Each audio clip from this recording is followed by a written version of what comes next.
ನಾಗಲಕ್ಷ್ಮಿ, ಈ ಮನೇಲಿ ಏನೇನೋ ಅನಾಹುತಗಳು ನಡೀತಾ ಇವೆಯಲ್ಲ. ಯಾಕೋ ಕೆಟ್ಟ ದೃಷ್ಟಿ ನಮ್ಮ ಮೇಲೆ ಬಿದ್ದಿದೆಯಂತೆ. ದೇವಸ್ಥಾನದಲ್ಲಿ ಸಿಕ್ಕೊಬ್ಬ ಅಜ್ಜಿ ಹೇಳಿದ್ರು, ವ್ರತ ಮಾಡಿದ್ರೆ ಎಲ್ಲ ಸರಿ ಹೋಗುತ್ತಂತೆ. ಅದಕ್ಕೆ ನನಗೆ ಆಶೀರ್ವಾದ ಮಾಡಿ ಮಾವಯ್ಯ. ಒಳ್ಳೇದಾಗ್ಲಿ. ಈಗೇನ ಅಂತ ಕಷ್ಟ, ವ್ರತ ಮಾಡೋಂತ ಪರಿಸ್ಥಿತಿ ನಿಮ್ಗೆ ಯಾಕಮ್ಮ ಬಂತು? ನನ್ನ ಮಗ ನನ್ನ ಪ್ರೀತಿಸ್ತಾ ಅನ್ನೋ ಒಂದೇ ಒಂದು ಕಾರಣಕ್ಕಾಗಿ ನನ್ನ ಸ್ವಂತ ಅಣ್ಣನ ಮಗಳಿದ್ರು ಅವಳನ್ನ ಬಿಟ್ಟು ನಿನ್ ಜೊತೆ ಮದುವೆ ಮಾಡಿದೆ. ಯಾಕೆ ಗೊತ್ತಾ? ಅವಳ ಮನಸ್ಸನ್ನ ನೋಯಿಸ್ಬಾರ್ದು ಅಂತ. ಅಂಥದ್ರಲ್ಲಿ ಮದುವೆ ಆಗಿ 3ನೇ ದಿನಕ್ಕೆ ಅವನಿಂದ ದೂರ ಆಗಿ ಅವನ ಮನಸ್ಸನ್ನ ಗಾಯ ಮಾಡ್ತಿದ್ಯಾ. ಏನೇ ನಾನು ಅಷ್ಟೊಂದು ಮಾತಾಡ್ತಾ ಇದ್ರು ನನ್ನ ನುಂಗೋ ತರ ನೋಡ್ತಿದ್ಯಾ? ನಿಮ್ಮಂಥ ತಾಯಿನ ಇದುವರೆಗೂ ನಾನು ಎಂದೂ ನೋಡ್ಲೇ ಇಲ್ಲ. ತಾಯಿ ಪ್ರೀತಿ ಅಂದ್ರೆ ಏನು ಅಂತ ನಿನ್ನಿಂದ ಕಲಿಬೇಕು.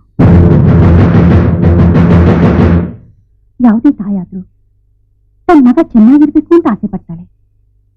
ಮದುವೆಯಾಗಿ 4 ಮಕ್ಕಳು ತಂದೆಯಾಗಿ ತನ್ನ ಅಜ್ಜಿ ಮಾಡ್ತಾನೆ ಅಂತ ಆಸೆ ಪಡ್ತಾಳೆ. ಆದ್ರೆ ನೀನು ನೋಡ್ತಾ ಇದ್ರಿ ಎಲ್ಲಿ ನನ್ನ ಆಸೆಲ್ಲ ನೀರ್ಪಾಲಾಗುತ್ತೋ ಅನಿಸ್ತಾ ಇದೆ. ಅವ್ರು ನಿಮಗ್ ಮಗ ಆದ್ರೆ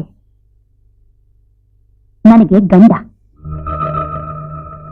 25 ವರ್ಷ ನೀರು ಸಾಕಿದ್ರೆ 75 ವರ್ಷ ಅವ್ರ ಜೊತೆ ನಾನು ಬಾಳ್ಬೇಕು. ಈಗೇನಾಯ್ತು ಅಂತ ಹೀಗೆ ಮಾತಾಡ್ತಾ ಇದ್ಯಾ?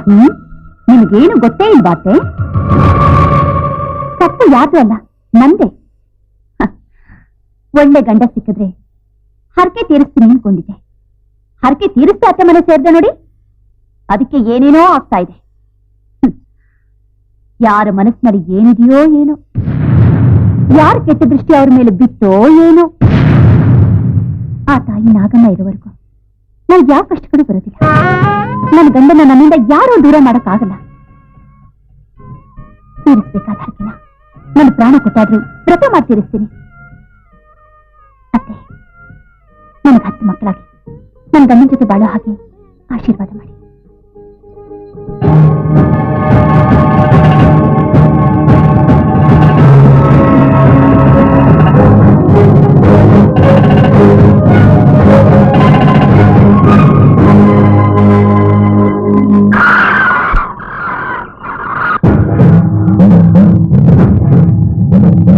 ನಿಮ್ಮ ಸೊಸೆ 11 ದಿವಸ ವ್ರತ ಮಾಡ್ತಾಳ?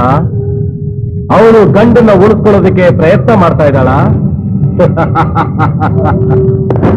ಅವಳ ಹಿಂದೆ ಯಾರಿದ್ದಾರೆ, ಇದನ್ನೆಲ್ಲ ಯಾರು ಮಾಡಿಸ್ತಿದ್ದಾರೆ ಅಂತ ನನಗ್ ಗೊತ್ತು. ಅನ್ನಪೂರ್ಣಮ್ಮನವರೇ, ನೀವು ಧೈರ್ಯವಾಗಿರಿ. ನಿಮ್ಮ ಮಗ ಉಳಿಯಲ್ಲ, ನಿಮ್ಮ ಸೊಸೆ ಬಾಳಲ್ಲ. ಅವರಿಗೆ ವಂಶೋದ್ಧಾರಕ ಹುಟ್ಟೋದೇ ಇಲ್ಲ. ಯಾಕೆಂದ್ರೆ ಈ ಕಾಮನಾಗ ಒಂದು ಸಲ ವಕ್ರ ದೃಷ್ಟಿಯಿಂದ ನೋಡಿದ್ರೆ ಅವ್ರು ಯಾವತ್ತೂ ಚೆನ್ನಾಗಿರೋದಕ್ಕೆ ಸಾಧ್ಯನೇ ಇಲ್ಲ. ನೀವು ಮಾಡಬೇಕಾಗಿರೋದೇನು ಅಂದ್ರೆ ಮಾನವ ಪ್ರಯತ್ನ ಇರಲೇಬೇಕು. ಯಾವ ರೀತಿ ಆ ವ್ರತಗಳನ್ನ ನಿಮ್ಮ ಕೈಯಿಂದ ಹಾಳು ಮಾಡಕ್ಕಾಗುತ್ತೋ ಆ ಪ್ರಯತ್ನ ಮಾಡ್ತಾನೆ ಇರಿ.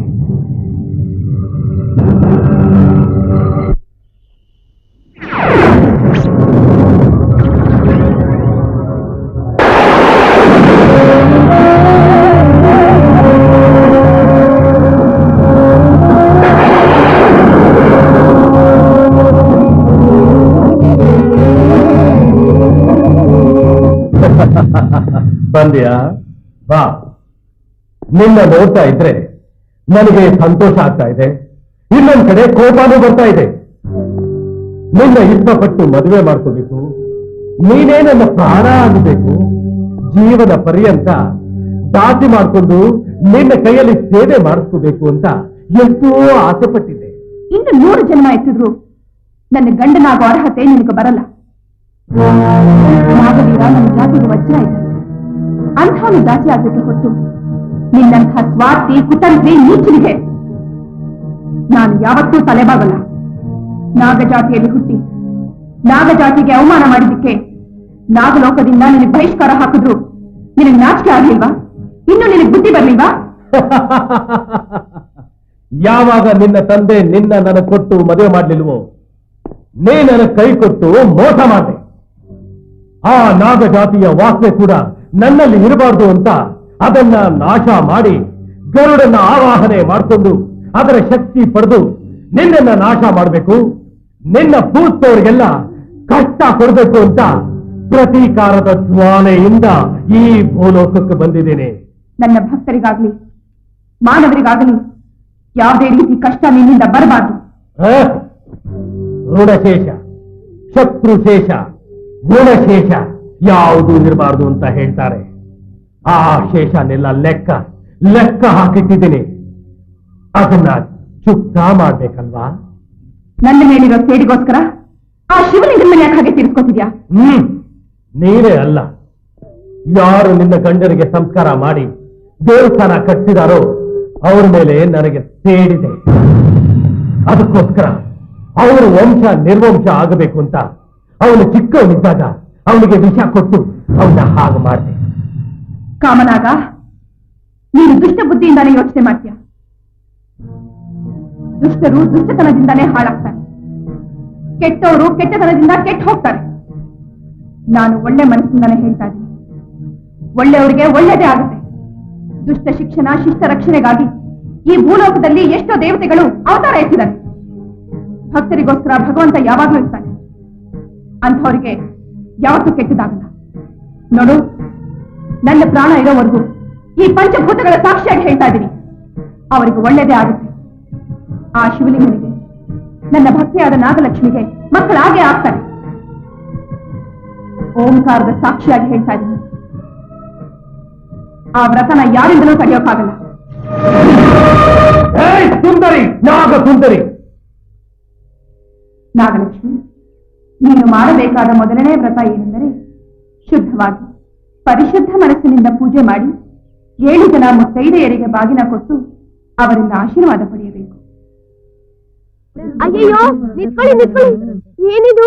ಎಲ್ಲ ರೇಷ್ಮೆ ಸೀರೆ ಉಟ್ಕೊಂಡು ಸಂತೋಷವಾಗಿ ಎಲ್ಲ ಹೊರಟಂಗಿದೆ. ಎಲ್ಲಿಗೆ?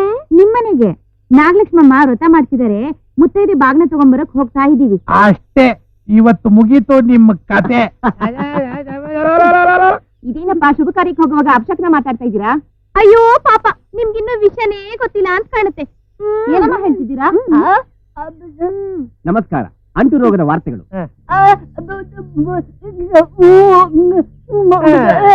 ನಾಗಲಕ್ಷ್ಮಿಗೆ ಅಂಟು ರೋಗವಿದೆ, ಅದಕ್ಕೆ ವ್ರತ ಮಾಡ್ತಾ ಇದ್ದಾಳೆ.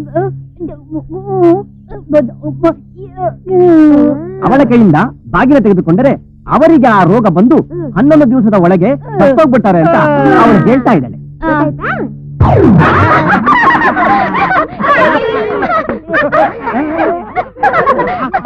ನಾಗಲಕ್ಷ್ಮಿ ವ್ರತ. ಅಕ್ಕ, ಮೊದಲನೇ ದಿವ್ಸನೇ ನಿನ್ ವ್ರತನ ಹಾಳು ಮಾಡ್ಬೇಕು ಅಂತ ಎಲ್ರೂ ಸೇರ್ಕೊಂಡು ಪೂಜೆಗೆ ಬರ್ತಿದ್ ಮುತ್ತೈದರ್ನೆಲ್ಲ ಭಯ ಬೆಳೆಸಿ ವಾಪಸ್ ಕಳ್ಸ್ಬಿಟ್ರು. ಹಾಗಾದ್ರೆ ಮುತ್ತೈದರ್ ಯಾರು ಬರಲ್ವಾ? ಬರಲ್ಲ ಅಕ್ಕ, ಮುತ್ತೈದರ್ ಯಾರು ಬರಲ್ಲ. ಹೇಗಮ್ಮ ನನ್ ವ್ರತ ಮಾಡೋದು? ಹೇಗಮ್ಮ ನನ್ ಬಾಗಿನ ಕೊಡೋದು? ನನ್ ತಾಳಿ ಬಿಡಿಸ್ತೀಯೋ ಕೇಳಿಸ್ತೀಯೋ? ನಿಂದಿಷ್ಟ.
ವರ್ಷ ನೀವು ಬಾಳ್ಬೇಕು. ನಾನ್ ಸೌಭಾಗ್ಯ ಕಳ್ಕೊಂಡೆ ಅಂತ ಯಾರು ಏನೇ ಮಾಡಿದ್ರು ಈ ಮನೆ ಸೊಸೆಯಾಗಿ ನಾನು ಕೇಳ್ಕೊಡೋದಿಷ್ಟೆ. ಈ ಮನೆಯಲ್ಲಿ ಎಲ್ಲರೂ ಚೆನ್ನಾಗಿರ್ಬೇಕು. ತಗೊಳ್ಳಿ.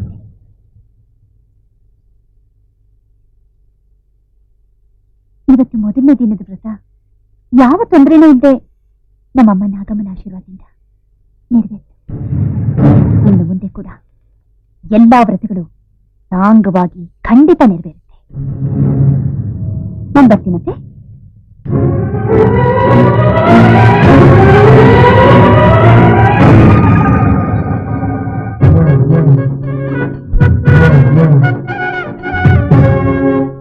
ಇದು ಕಾಳಿಂಗ ಸರ್ಪದಿಂದ ತೆಗೆದಿದ್ದು ವಿಷ. ಒಂದ್ ತೊಟ್ಟು ಹಾಕ್ಬಿಟ್ರೆ ಎಲ್ರೂ ಖಲಾಸ್.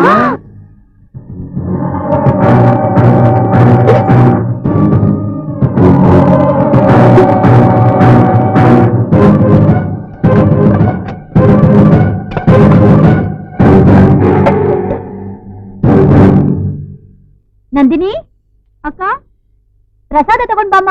ಹಾ ತಂದೆ.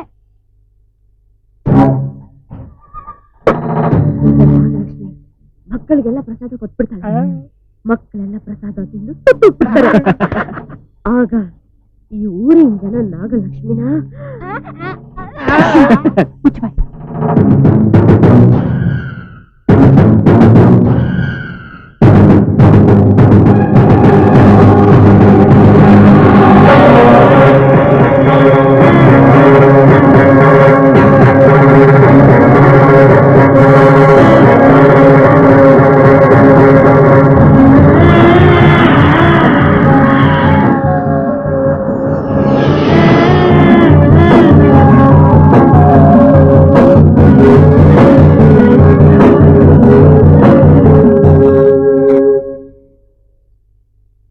ಪಾಯಸನ ಚಿತ್ರಾನ್ನ ತುಂಬಾ ಚೆನ್ನಾಗಿತ್ತು. ಹೌದಕ್ಕ, ಪಾಯಸನ ತುಂಬಾ ಚೆನ್ನಾಗಿತ್ತು.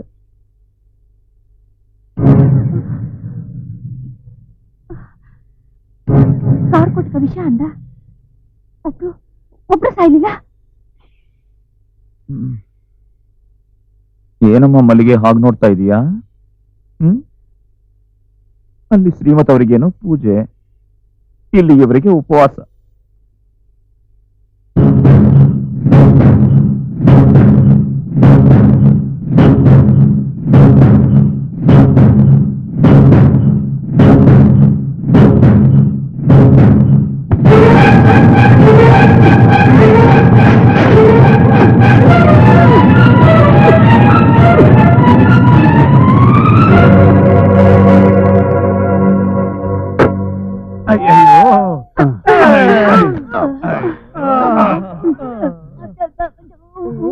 ಮತ್ತೇನಮ್ಮ ನಿಂದು? ನಮಸ್ಕಾರ. ಈಗ ವಿಶೇಷ ವಾರ್ತೆಗಳು. ಇವಳು ಸತ್ತೋಗ್ಬಿಟ್ಟಿದ್ದಾಳೆ, ನಾವೆಲ್ಲ ಶ್ರದ್ಧಾಂಜಲಿ ಅರ್ಪಿಸ್ಬೇಕು ಅಂತ ಇವಳು ಹೇಳ್ತಾ ಇರೋದು. ಒಳ್ಳೆ ಗೋಳ ಆಯ್ತಲ್ಲ. ಅಲ್ಲ, ಸಾಯಿಸಿದ್ದು ನಾವೇ, ಮತ್ತೆ ಯಾಕೆ ಹೇಳ್ಬೇಕು? ಗೊತ್ತಾಗ್ಬೇಕಷ್ಟೇ.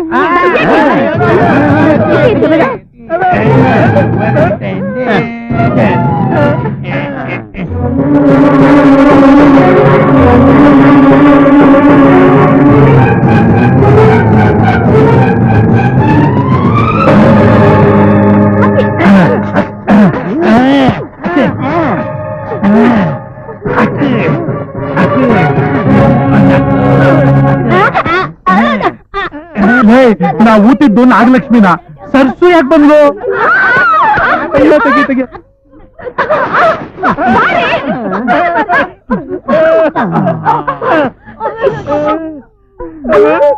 ಸರ್ಸು ಹಳ್ಳದಿಂದ ಬಂದ್ಲು.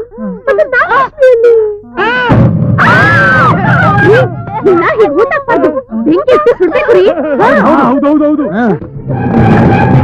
ಬೆಂಕಿಪಟ್ಟಣ ಇಲ್ಲಿದೆ.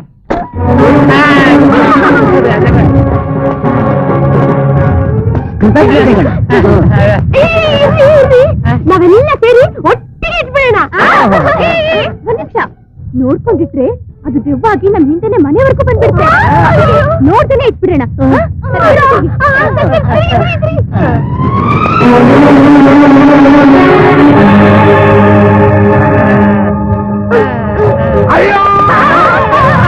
ಇದೇನಪ್ಪ, ನಮ್ ಸುಂದ್ರನ್ ಧ್ವನಿ ತರ ಇದೆಯಲ್ಲ?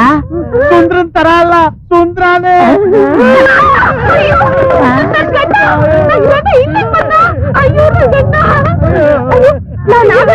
ಮನಸ್ಸಿದ್ದು ಅಯ್ಯೋ ಹೋಗ್ಬಿಟ್ರ ಹೋಗೇ ಇನ್ನು ಹೋಗಿಲ್ಲ, ಇನ್ನೇನ್ ಹೋಗ್ತಾನೆ.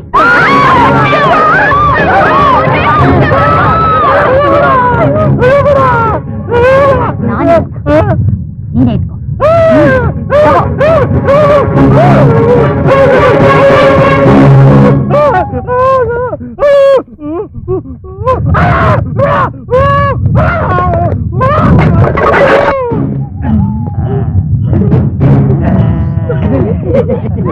ದೇವತೆ, ನಾಗ ದೇವತೆ.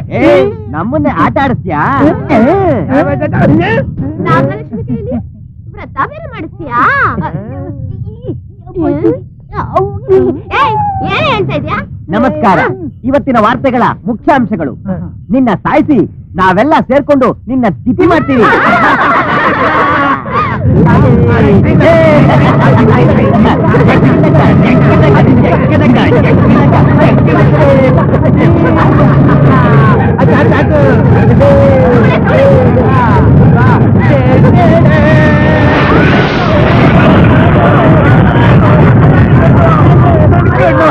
ಏನು ಕಾಣಿಸ್ತಾ ಇಲ್ಲ ಪಾರ್ವತಿ, ನನಗೇನು ಕಾಣ್ತಾ ಇಲ್ಲ.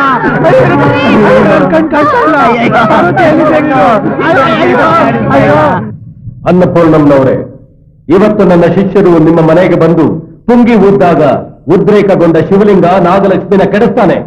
ಆಗ ಅವಳ ವ್ರತ ಹಾಳಾಗತ್ತೆ. ಆಯ್ತು ಸ್ವಾಮಿ, ಅಷ್ಟು ಮಾಡ್ಬಿಡಿ. ನಾಗಲಕ್ಷ್ಮಿ ಇವತ್ತು